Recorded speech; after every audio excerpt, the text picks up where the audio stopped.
Hello mga mareng! Lahat ng nakikita nyong box, ang laman niyan ay puro mga pampaganda, pampapayat na pinapatapon na ng amo ko. Dito galing sa storage room na matagal nang nakaimbak kaya puro expired na. Kaya ngayon ay pinapatapon na lahat ng amo ko. Ito yung mga natanggal namin sa box na puro expired na. Pati itong mga nasa box mareng ay puro expired na rin lahat yan. Bali kasama ko yung amo ko na nag-check ng mga box. Yung mga iba ay kinuha niya kasi pwede pa daw. Pero karamihan ay puro expired na. Tulad nito mga binubuhos ko mareng, puro expired ang mga ito. Sayang talaga. Nakakapanghinayang. Buti sana kung kunti lang. Pero apakarami nito mareng. At saka hindi siya mumurahin na pampaganda mareng kasi yung mga iba dito nakikita ko sa Watson na apakamahal. Hindi ko afford mareng pero ang donya ko, hindi lang isa o dalawang binibili niya, maramihan. Tapos di lang yung nagagamit. Pero ganun talaga ang buhay. May mahirap, may mayaman. Sana all mayaman. Mareng, tingnan nyo naman, mukhang mamahalin. Lagayan pala.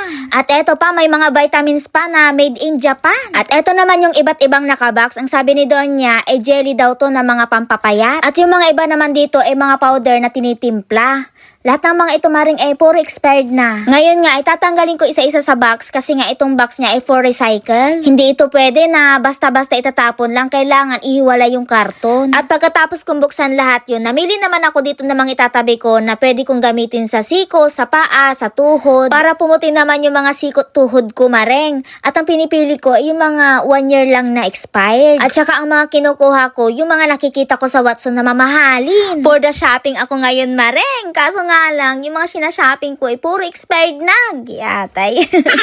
Pero okay lang kasi hindi ko naman to gagamitin sa mukha. Tsaka marami namang binibigay si Donya sa akin na mga cream sa mukha kaya hindi ko kailangan na gamitin to sa mukha ko. So eto na nga yung mga na-shopping ko mareng. Ang dami! Kung hindi pa puputi ang sikot tuhod ko neto, ewan ko na lang mareng. Siguro mareng after 1 month, mas maputi na yung tuhod ko kaysa sa mukha ko. Wow! Binibilisan ko nang ilagay sa box maring para hindi makita ni Donya kasi nga sinabi na ako ni Donya na wag ko na daw gamitin. Pero makulit nga ni ang maring nyo. Nakakapanghinayang naman kasing itapon mareng. At least kahit papano napakinabangan ko naman. Diba? Tama! Pagkatapos ko mag-shopping mareng, wow, shopping talaga. Yung mga napagpilian ko mareng, ayan, isa-isa ko nang bubuksan para i-separate na naman yung mga karton at saka yung mga bottle na babasagin. Nagagandahan nga ako dito sa lagayan mareng, mukhang mamahalin. Kaso hindi na to pwedeng gamitin kasi matagal na tong expired, 1 year to 5 years nang expired mareng. Matagal na tong nakatambak sa storage room. Wala pa ako dito sa mansyon ni Donya mareng, nakatambak na to doon. Buti na lang, naalala ng amo ko na ipacheck sa akin ang lahat ng laman ng stock room. Kaya maitatapon na rin ang mga expired. Tulad nitong capsule. So sobrang tagal ng expired, nag-iba na ang kulay. So eto na nga, pagkatapos ng 4 na oras na pagbubukas ko ng box, natapos din. Tignan niya naman mareng, apakarami. Iba't ibang klaseng pampaganda mareng. Pero ngayon, hindi na yan pampaganda kasi nga matagal ng expired. Pampapangit na yan mareng.